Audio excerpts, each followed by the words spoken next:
हर हर महादेव। अभी पूज्य गुरु जी ने बताया यह चंद्र ग्रहण कोई मामूली नहीं है, बहुत ही खतरनाक है। देश विदेश हालात बिगड़ने की संभावना है, ग्रस्त जीवन सिमट सकता है। पति पत्नी जरूर देखें और जो गर्भवती महिला हैं वो यह वीडियो तो जरूर ही देखें और 6 राशियां हो जाएंगी लखपति करोड़पति। दोस्तों, साल 2025 का दूसरा चंद्र ग्रहण 7 सितंबर 2025 दिन रविवार को लगने वाला है। यह चंद्र ग्रहण भारत में साफ साफ रूप से देखा जा सकेगा, लेकिन भारत में यह कितने बजे लगेगा और इसका सूतक का समय क्या होगा, साथ ही यह चंद्र ग्रहण कब समाप्त होगा, सारी जानकारी आज की वीडियो में मैं आप सभी को बताऊंगा। साथ ही आज की इस वीडियो में मैं आप सभी को बताऊंगा कि चंद्र ग्रहण के दौरान आपको क्या करना है और क्या नहीं करना है, और इसके साथ ही कि चंद्र ग्रहण के समय गर्भवती महिलाओं को कौन कौन सी सावधानियां जरूर बरतनी है, क्योंकि इस दौरान उन्हें क्या करना है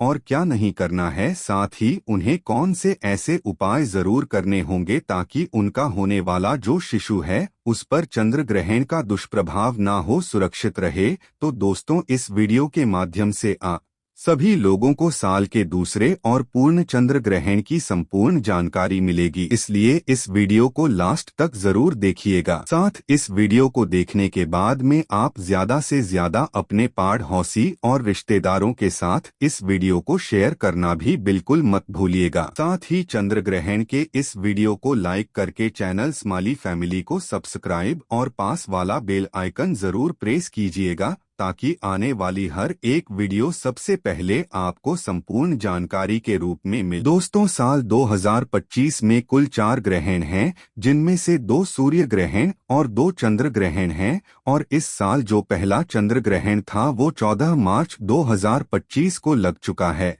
और अब साल का यह दूसरा चंद्र ग्रहण 7 सितंबर 2025 दिन रविवार को लगने जा रहा है। आपको बता दें का ज्योतिष शास्त्र में चंद्र ग्रहण को अशुभ घटना के रूप में देखा जाता है, क्योंकि चंद्र ग्रहण के दौरान चंद्रमा पीड़ित अवस्था में होते हैं और अशुभ फल देते हैं, क्योंकि इस समय चंद्रमा की जो शक्ति है वो बिल्कुल ही क्षीण होती है। इस दौरान कई ऐसे कार्य हैं जिनको करना बिल्कुल ही वर्जित होता है। खासतौर पर जो शुभ कार्य हैं उन्हें चंद्र ग्रहण के समय नहीं करना चाहिए। आपको बता दें, चंद्र ग्रहण खगोलीय घटना है। जब पृथ्वी सूर्य और चंद्रमा के बीच में आती है तब इसे ही चंद्र ग्रहण कहा जाता है। आपको बता दें कि साल 2025 में 7 सितंबर को लगने वाला यह चंद्र ग्रहण पूर्ण चंद्र ग्रहण होगा। इसमें पृथ्वी चंद्रमा को पूरी तरीके से ढक लेगी, और 7 सितंबर का लगने वाला यह चंद्र ग्रहण भाद्रपद मास के शुक्ल पक्ष की पूर्णिमा तिथि को लगेगा। और चलिए अब जान लेते हैं कि 7 सितंबर को लगने वाला यह चंद्र ग्रहण कहाँ पर दिखाई देगा। तो यह चंद्र ग्रहण भारत के हर शहर से साफ साफ देखा जा सकेगा, और भारत के साथ साथ यह चंद्र ग्रहण संपूर्ण एशिया, ऑस्ट्रेलिया, यूरोप, न्यूजीलैंड, पश्चिम और उत्तरी अमेरिका, दक्षिण अमेरिका और अफ्रीका के पूर्वी क्षेत्र में दिखाई देगा। अब बात कर लेते हैं इस चंद्र ग्रहण के समय की। तो दोस्तों, भारतीय समय के अनुसार इस चंद्र ग्रहण की शुरुआत 7 सितंबर 2025 की रात 9:57 पर हो जाएगी, और इस चंद्र ग्रहण की समाप्ति मध्य रात्रि उपरांत यानी कि देर रात 1:26 पर होगी। इस चंद्र ग्रहण की कुल अवधि लगभग 3 घंटे 28 मिनट तक रहेगी। और बात कर ले इस चंद्र ग्रहण के सूतक काल की, तो देखिए, जब सूर्य ग्रहण लगता है तो उसका जो सूतक काल होता है वह 12 घंटे पहले से मान्य होता है, लेकिन चंद्र ग्रहण में सूतक काल 9 घंटे पहले से ही मान्य होता है। और क्योंकि यह चंद्र ग्रहण भारत में दिख रहा है, इसलिए भारत में भी इस चंद्र ग्रहण का सूतक काल बिल्कुल ही मान्य होगा। इस बात का आप थोड़ा सा ध्यान रखिएगा। बात कर ले सूतक काल के समय की, तो आपको बता दूं कि इस चंद्र ग्रहण का सूतक काल की शुरुआत 7 सितंबर की दोपहर 12:19 पर हो जाएगा, और सूतक काल की समाप्ति ग्रहण के साथ ही 7 सितंबर की मध्य रात्रि उपरांत यानी कि देर रात 1:25 पर होगी। इसलिए दोस्तों, इस बात का खास रूप से ध्यान रखिएगा कि भारत में सूतक काल और ग्रहण के सारे नियम मान्य होंगे। भारत में रहने वाले लोगों को इस चंद्र ग्रहण के समय विशेष रूप से सावधानी बरतनी होगी। खासकर गर्भवती महिलाओं को इस समय विशेष सावधानी बरतने की आवश्यकता होती है, क्योंकि ग्रहण का सीधा प्रभाव गर्भ में पल रहे शिशु पर डीडीडीएचता है। इसलिए चंद्र ग्रहण के समय गर्भवती महिलाओं को चांद की रोशनी में नहीं जाना चाहिए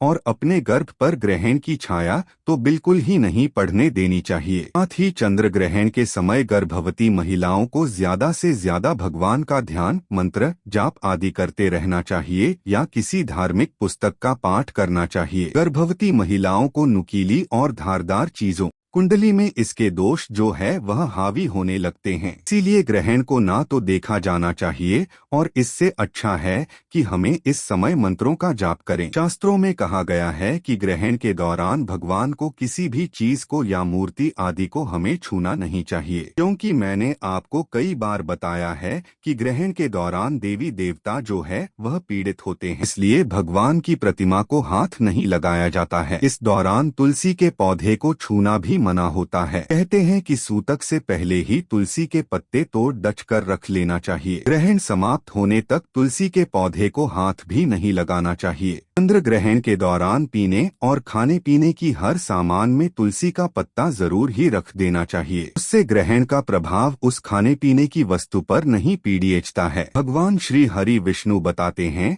कि जो मनुष्य ग्रहण काल के दौरान यदि तुलसी पत्र का उपयोग करेगा तो उसके जीवन में कभी भी ग्रहण नहीं लगेगा, उसकी कुंडली में कभी कोई दोष प्रवेश नहीं कर पाएगा। ऐसा भोजन कभी खराब नहीं होता है। तुलसी डालने पर भोजन अगले दिन भी आप खा सकते हैं। दोस्तों, यदि आप भोजन में तुलसी पत्र नहीं डालना चाहते हैं तो आप एक काम और कर सकते हैं। आप इनमें कुशा यानी कि घास भी डाल सकते हैं, या फिर आप अपने पूरे रेफ्रिजरेटर में यानी कि फ्रिज के अंदर 11 तुलसी के पत्ते रख दें। ऐसे में आपका संपूर्ण खाना जो है वह ग्रहण के दौरान बिल्कुल ही सुरक्षित हो जाएगा। इन पत्तों को आप फ्रिज की अलग अलग ट्रॉली में, जैसे फ्रूट की बास्केट हो गई जो वेजिटेबल बास्केट है, हर जगह पर 11 प्लेट में 11 रेफ्रिजरेटर का जो भी पार्ट है हर जगह पर आप तुलसी का पत्ता रख दें और संपूर्ण खाने को आप फ्रिज के अंदर रख दें। यह बिल्कुल भी खराब नहीं होगा और यह काम आप सूतक काल प्रारंभ होने से पहले ही कर लीजिएगा। और सूतक काल और ग्रहण जब समाप्त तो हो जाए उसके बाद ही उस भोजन को आप बाहर निकाल सकते हैं। ग्रहण काल के समय गर्भवती महिला को अपने पेट पर गेरू जरूर लगा लेना चाहिए। गेरू लगाकर सीधा लेटना चाहिए। पहले से ही भोजन पानी कर लेना चाहिए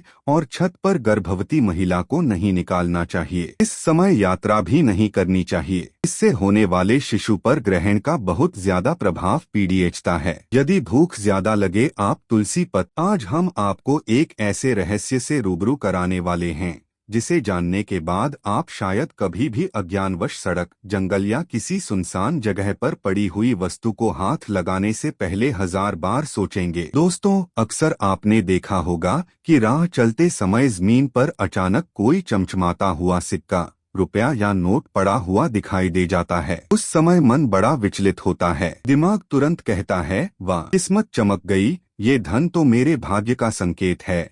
लेकिन यहीं पर सबसे बड़ा भ्रम है और यहीं से शुरू होता है अनजाने खतरे का खेल। दरअसल कई बार ये साधारण वस्तुएं जैसे सिक्का, नींबू, नारियल, गुड़िया या तांत्रिक चिन्ह कोई साधारण वस्तुएं नहीं होती। ये तांत्रिकों द्वारा जानबूझकर उस स्थान पर छोड़ी जाती हैं, क्योंकि काली साधनाओं और तांत्रिक प्रयोगों में ऐसे माध्यमों का प्रयोग किया जाता है। जब वे अपनी सिद्धियां पूरी करना चाहते हैं तो ऐसे धन या वस्तुएं रास्तों पर, श्मशान घाटों के पास या मंदिरों के कोनों में रख देते हैं। अगर आप अज्ञानवश इन्हें छू लेते हैं या घर ले आते हैं तो ये वस्तुएं केवल धातु या कागज नहीं रह जाती, बल्कि ये आपके घर में नकारात्मक ऊर्जा का प्रवेश द्वार बन जाती हैं। धीरे धीरे आप पाएंगे कि घर में बिना वजह झगड़े होने लगते हैं। बीमारियां पीछा नहीं छोड़ती, आता तो है लेकिन टिकता नहीं, और कई बार परिवार के सदस्य मानसिक तनाव और भय से घिर जाते हैं। दोस्तों, शास्त्रों में स्पष्ट कहा गया है